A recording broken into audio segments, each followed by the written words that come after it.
কথার প্রার্থনা শুনে অবাক হয় অগ্নি। বিস্তারিত জানতে সম্পূর্ণ ভিডিওটি দেখতে থাকুন। কথা কল্পতরু উৎসবে অগ্নির মাকে পায়েস রান্না করার দায়িত্ব দিলে অগ্নির মা খুশি হয়, কিন্তু মেজমা পরিকল্পনা করে পায়েস রান্না করার পাত্রে লেবু রস লাগিয়ে দেয়।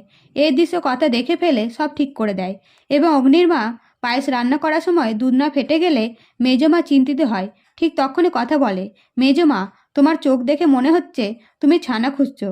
তখনই লেবুর রস লাগিয়েছিলে, সেটা আমি দেখে ফেলেছিলাম। সেই মুহূর্তে অনিকেত এসে বলে, মা, কথা কি বলছে? আমি তো নিজের চোখে তোমার হাতে লেবু দেখেছিলাম। এই কথা শুনে মেজমা ভয় পায়, এই ভেবে যে অনিকেতের কাছে হয়তো সম্মান হারিয়ে ফেলবে। কিন্তু কথা ব্যাপারটা কোনোভাবে ম্যানেজ করে নেয়। এরপরে কল্পতরু পুজো ভালোভাবে সম্পূর্ণ হওয়ার পরে সবাইকে প্রসাদ দেয় কথা। তখন ছোটকা অগ্নিকে ঘুম থেকে ওঠাতে বলে কথাকে। এরপরে কথা অনিকেতদের বলে অগ্নিকে চাদরে মুড়ে কল্পতরু উৎসবে আনতে। এদিকে অগ্নি কল্পতরু উৎসবে এসে বলে, এই বুদ্ধিটা নিশ্চয় কথার। তখন কথা বলে, পাচক মশাই, যখন এসে পড়েছেন তখন কিছু চেয়ে নিন ঈশ্বরের কাছে। কিন্তু অগ্নি প্রার্থনা করতে না চাইলে কথা বলে, ঠিক আছে, আমি আপনার হয়ে দুজনের জন্য প্রার্থনা করছি। এই বলে অগ্নির মায়ের স্মৃতির ফেরানোর প্রার্থনা করলে অগ্নি অবাক হয়ে যায়। তো বন্ধুরা, নতুন আপডেট পেতে অবশ্যই সাবস্ক্রাইব করুন। ধন্যবাদ।